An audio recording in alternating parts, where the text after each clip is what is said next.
The couching stitch can be done many different ways, but I'm going to show you my favorite way and one of the simplest of doing it.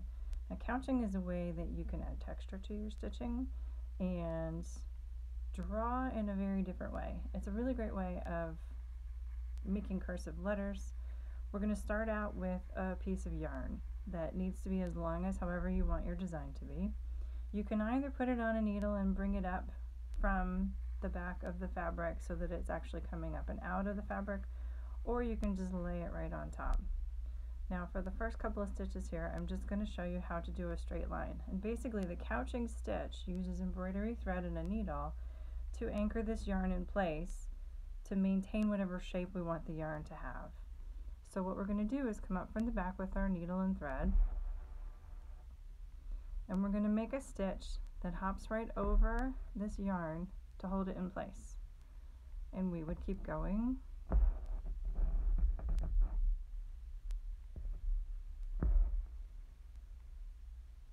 It is completely up to you how far apart you want your stitches to be. But the fun thing about this is you can start moving the yarn to create whatever shape you want,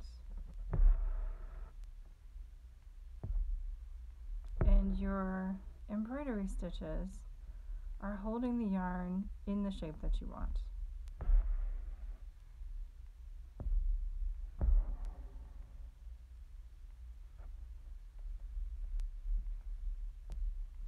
So already you can see that with just a couple of stitches we're making a really interesting shape with the yarn, and this is not going anywhere because it's held down with our embroidery stitches.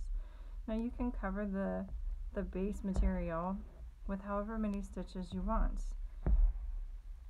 You can make different patterns.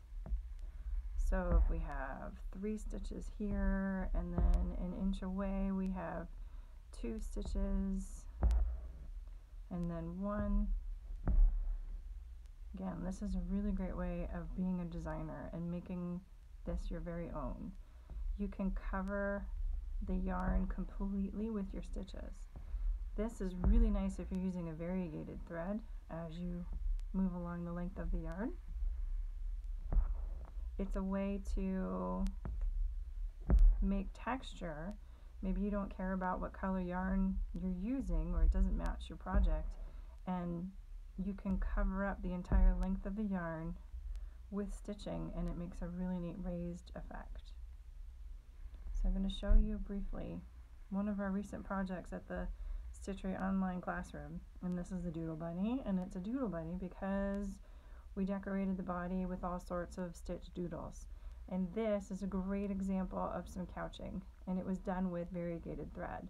So the thread changes color along the length of it every couple of inches. The first stitch is orange and then pink for the next several, and then it turns to purple for a bit, and then it hops right over to teal. I did not change all of my thread colors each time this color changed along the length here. It's the same thread, it just changes naturally along the length. So there's a really lovely swirl here. If you're making a more a steeper curve or more intricate design that changes faster, then you might need some more stitches to hold the yarn in the shape that you really want. But there's so many different variations and so many different things that you can do with this stitch that I definitely encourage you to give it a try.